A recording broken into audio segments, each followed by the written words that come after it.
Welcome to The Explainer. Today, we are unpacking a really frustrating truth, why it literally costs more to have less money. And more importantly, how to genuinely reclaim your financial wellness. We're going to be looking at some incredibly revealing data today that pretty much challenges everything we think we know about personal finance. So let's dive right into this provocative question. Is it actually more expensive to be poor?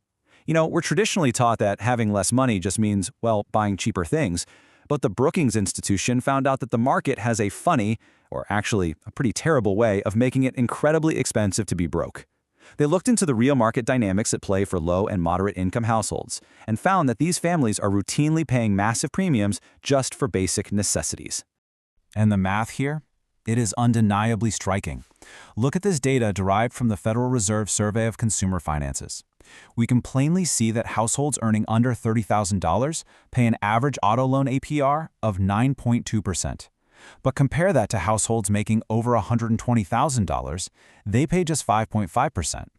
On a standard $5,000 car loan, that gap means hundreds of dollars in extra interest. And get this, it doesn't stop at cars. The exact same pattern shows up in mortgages and even car insurance, where drivers from lower-income neighborhoods can pay up to $1,000 more to insure the exact same car and driver profile as someone in a wealthy zip code. Wild, right? This right here is the absolute essence of what we call the poverty penalty. While higher-income households are enjoying free checking accounts and prime borrowing rates, the 10 million households that lack a basic bank account, they are forced to pay exorbitant fees just to access their own hard-earned money.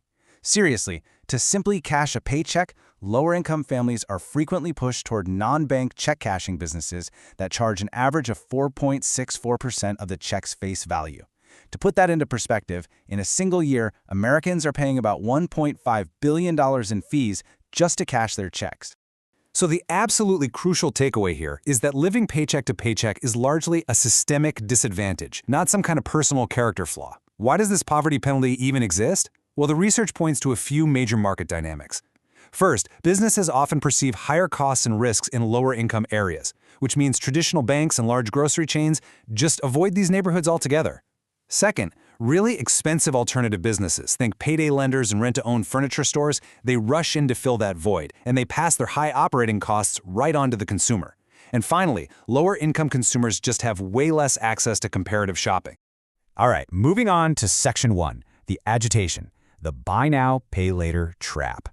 Now, if traditional banking is structurally rigged against those with less wealth, it's really no surprise that new tech swoops in like a wolf in sheep's clothing. Enter Buy Now, Pay Later, or BNPL. It markets itself as the modern solution to the poverty penalty. It's a financial innovation that splits retail purchases into 4 installments, one upfront and 3 biweekly payments. It's super convenient, requires 0 hard credit checks, uses alternative data for nearly instant approval, and is heavily marketed as the zero-interest lifeline for folks who might be struggling to get traditional credit. And this industry is absolutely exploding. Total global spending via BNPL is projected by CB Insights to hit a whopping $1 trillion by 2025. That is a massive number. It largely targets younger shoppers and people living in areas with fewer traditional bank branches.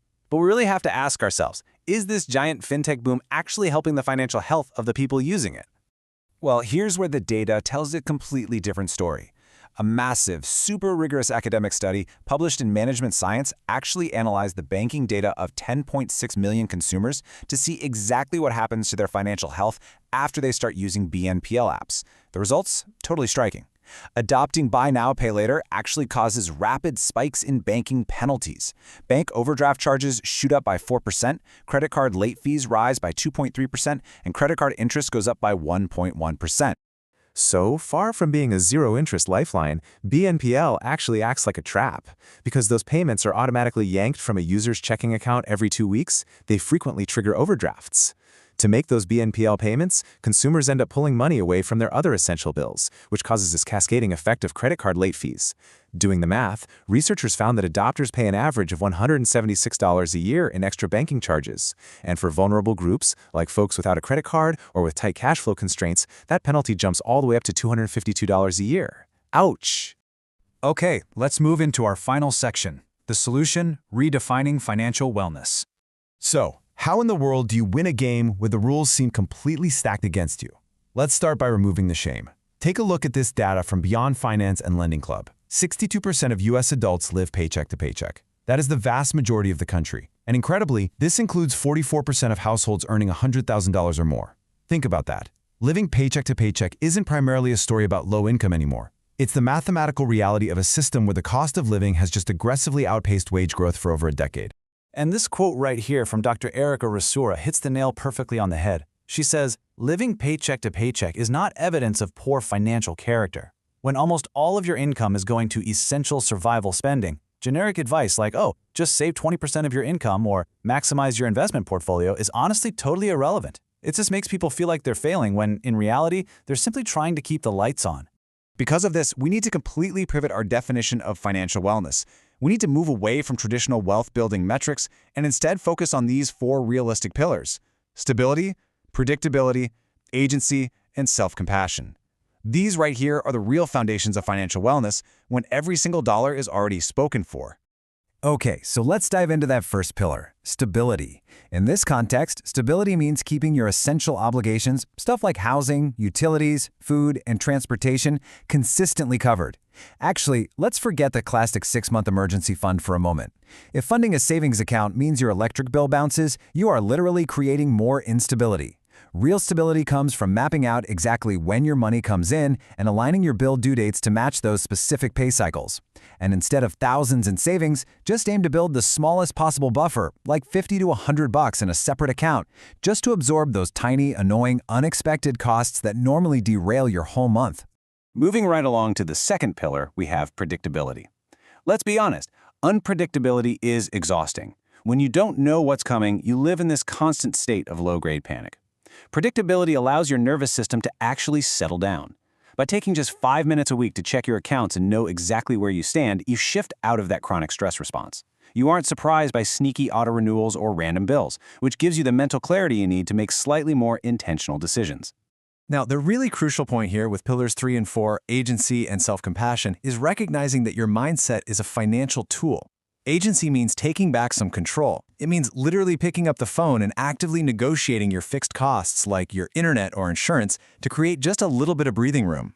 But listen, none of that is possible without self-compassion. As the experts at Beyond Finance note, shame is cognitively expensive. It eats up the mental bandwidth you desperately need to manage your money. Shame drives avoidance. Releasing that shame and talking to yourself the exact same way you'd support a friend in your situation, that gives you the strength to look at your finances honestly, without flinching.